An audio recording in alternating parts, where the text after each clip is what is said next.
Neste vídeo, iremos tratar de alguns fatos marcantes do movimento populacional no Brasil. Claro que isto é uma pequena introdução apenas, pois nosso país tem uma longa história migratória e diversos tipos de deslocamento ocorreram e ainda ocorrem em nosso país. Vamos lá?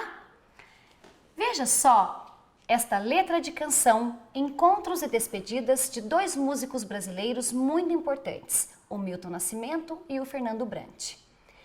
Conhece eles? Bem, a letra é assim. Na página 22 do seu livro, você tem a letra desta música. Todos os dias é um vai e vem. A vida se repete na estação. Tem gente que chega para ficar. Tem gente que vai para nunca mais. Tem gente que vem e quer voltar. Tem gente que vai, quer ficar. Tem gente que só veio olhar. Tem gente a sorrir e a chorar. E assim chegar e partir. Tem tanta coisa interessante nessa letra, não acha? Mas eu fiquei curiosa com algumas coisas. Por exemplo, por que tem gente que vai e quer voltar? Por que tem gente que chega para ficar? Pense nisso. Pois é, deu para perceber que quando as pessoas se deslocam, elas têm algum motivo que as leva a fazer isso. Eu estou pensando em algumas coisas que podem levá-las a fazer isso. De repente, pode ser dificuldade econômica, como por exemplo a falta de oportunidades de trabalho. Pode ser alguma condição climática que faz com que a produção de algum cultivo não esteja dando certo, como pela falta de chuva, por exemplo. Na página 23 do seu livro, você tem um post-it que explica sobre o movimento da população no território do país. Dê uma olhadinha e leia com atenção. Que tal a gente fazer alguma coisa diferente agora? Dá uma olhadinha no post-it que tem lá na página 22 do seu livro. Ali diz: aproveite o espaço e faça a releitura da canção Encontros e Despedidas, em forma de desenho. Use sua criatividade. Então é isso mesmo. Partiu fazer um desenho bem legal? Na página 23 do seu livro, observe a imagem que aparece no centro da página. Ela mostra as pessoas entrando em ônibus em uma estação rodoviária. Olha, agora você deve ter pensado em algumas coisas muito interessantes quando eu falei sobre a migração, não é? O que pode motivar é uma dessas coisas. E você já parou para pensar como elas se deslocam? Isso, aliás, é algo que a geografia sempre se preocupou em estudar. Os meios de transporte. Vamos retomar alguns deles? Temos o transporte rodoviário, o hidroviário, o ferroviário e o aeroviário. Você já deve saber como ocorre o transporte por meio de cada um desses sistemas, não? Por exemplo, o hidroviário ocorre em vias como os rios, lagos ou mares. Esse tipo de meio de transporte no Brasil é muito comum para o transporte de cargas de cereais ou até mesmo para o deslocamento de pessoas entre algumas cidades, algo que pode ser observado principalmente em estados da região norte do Brasil. Tudo bem, já está bem mais claro agora sobre essas questões dos meios de transportes e os seus deslocamentos. Mas como isso fica no contexto dos movimentos migratórios? Pare para pensar. Como um migrante se desloca quando parte de um país e vai para o outro bem distante? Olha, hoje em dia é mais fácil isso ocorrer por meio de avião, concorda? No Brasil, há mais de 100 anos, muitos migrantes chegaram aqui vindos de navio. Isso porque não havia sido desenvolvida ainda a aviação comercial e os navios eram os meios de transporte mais populares para deslocamentos entre localidades separadas por oceanos, por exemplo. O trem também foi um meio de transporte muito popular no passado em nosso país, mas para os deslocamentos internos, não é? Aliás, hoje quase não existem trens para transporte de passageiros no Brasil, mas esse transporte ainda é muito popular em países da Europa, no Japão e Coreia do Sul, no Canadá, nos Estados Unidos e em outros países. Só tem uma coisa que a gente precisa pensar. Já que estamos falando de deslocamentos populacionais internos no Brasil, ou seja, migração interna, como você acha que ocorre a maioria dos deslocamentos migrantes que partem de uma cidade para outra ou até mesmo de um estado para o outro? Ocorre por meio de transporte rodoviário. Não podemos negar que este é um meio de transporte bem prático. E o nosso país está bem integrado pelo transporte rodoviário. Lembra no começo desse vídeo, quando falamos sobre os motivos que levam as pessoas a migrar? Vamos retomar alguns deles. E por que não pensar em outros? Pode ser o desemprego, a violência urbana, alguns fatores naturais extremos, secas, enchentes. Pare agora para pensar a falta de oportunidades no campo e as dificuldades causadas por alterações nas condições atmosféricas, como períodos de seca, por exemplo. Levam pessoas a sair desses espaços, ou seja, do campo, para buscar melhores condições de vida nas cidades. Isso que eu estou falando ocorreu muito no Brasil. O processo de saída do campo para a cidade recebe o nome de êxodo rural. Hoje em dia, contudo, o êxodo rural não está tão forte e você deve imaginar que realmente isso desacelerou. Também não é fácil a vida nas cidades. Nem sempre existem oportunidades para todos.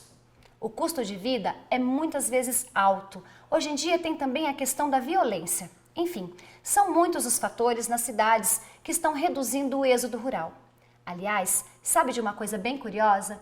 Temos visto em nosso país um tipo de movimento migratório que está ligado às pessoas que tinham saído do campo, mas que estão voltando para os seus locais de origem.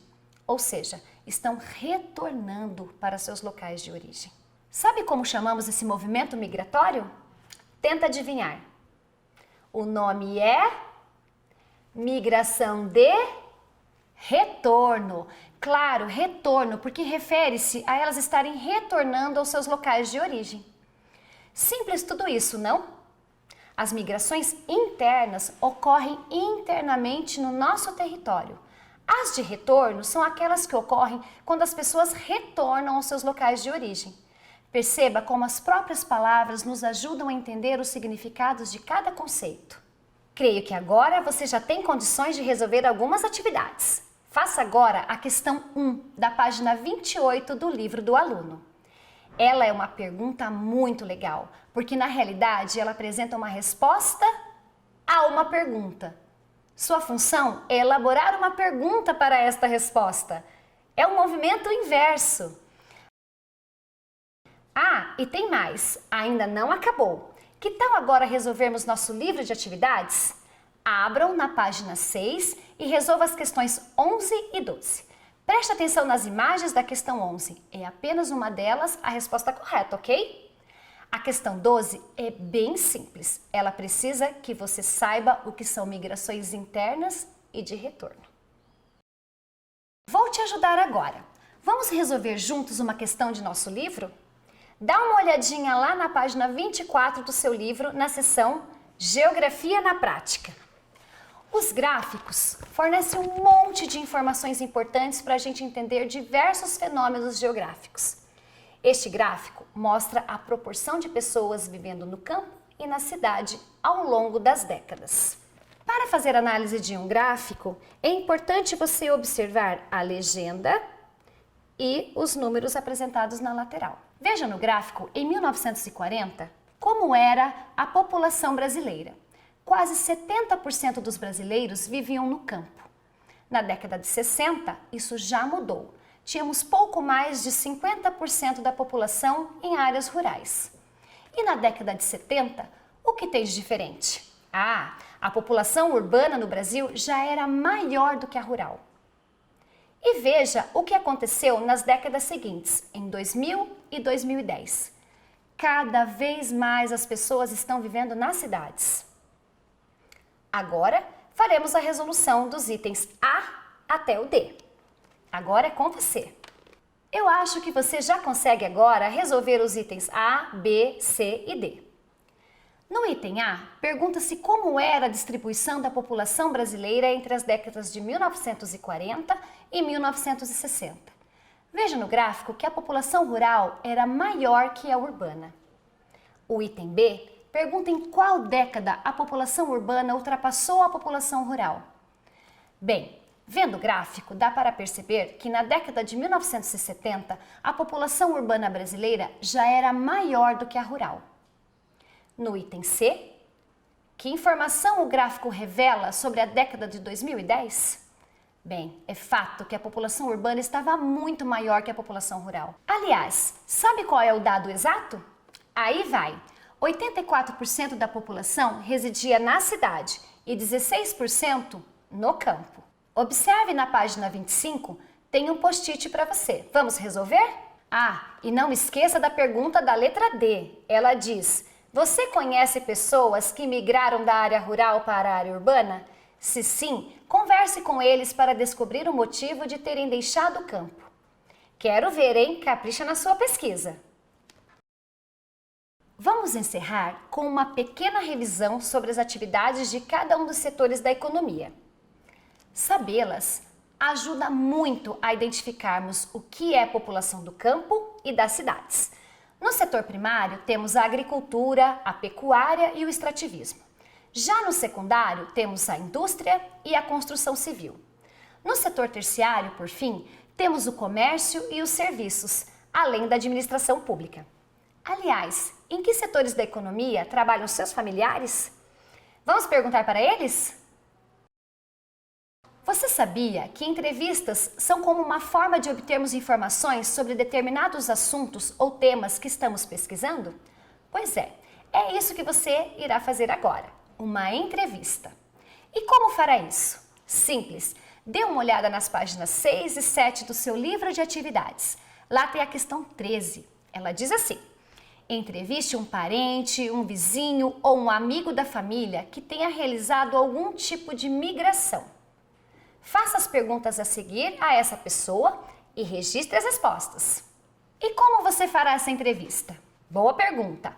Por isso mesmo temos uma prancheta na página 7. Dá só uma olhada. Você vai iniciar com o princípio de toda e qualquer boa entrevista. Comece com as informações básicas do entrevistado: nome, idade, profissão. Em seguida, vamos a um ponto fundamental. Que tipo de migração ele desenvolveu? Apresente a ele as alternativas.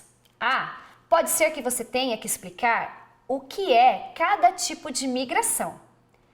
Olha, eu acho que você sabe bem todas elas, mas se tiver alguma dúvida, volta e assiste esse vídeo novamente, ou consulte seu livro. Com certeza você não terá mais nenhuma dúvida. Nas questões 5 e 7, é importante você saber que motivo levou a pessoa a migrar. Então faça essa pergunta com muita ênfase e ouça com atenção as respostas. E também pergunte quais foram as dificuldades que o seu entrevistado passou com o processo de imigração. Essas perguntas são bem pessoais e fornecem um monte de informações adequadas para que possamos compreender bem os motivos que levam as pessoas a migrar. Veja bem as questões 5 e 7. Estou reforçando. Elas são muito importantes e nos ajudarão a responder novamente algumas das reflexões que fizemos bem no início deste vídeo quando vimos a letra da canção Encontros e Despedidas, não acha? Preste bem atenção e anote bem as respostas do entrevistado para essas questões. Bem, acho que agora é hora de encerrarmos. Eu tenho uma boa dica para você encerrar nossas atividades. A gente vai lá na nossa última página do livro de atividades e realizar a atividade mais bacana do dia. Vamos desenhar uma história em quadrinhos. E como você vai fazer? Simples, você irá desenhar a história em quadrinhos que conta a história do seu entrevistado. Não esqueça de colocar nessa história os elementos que estão associados ao que seu entrevistado disse sobre o que motivou a migrar. E coloque também alguns dos desafios que ele enfrentou. Capriche em seu desenho. Bons estudos e até breve!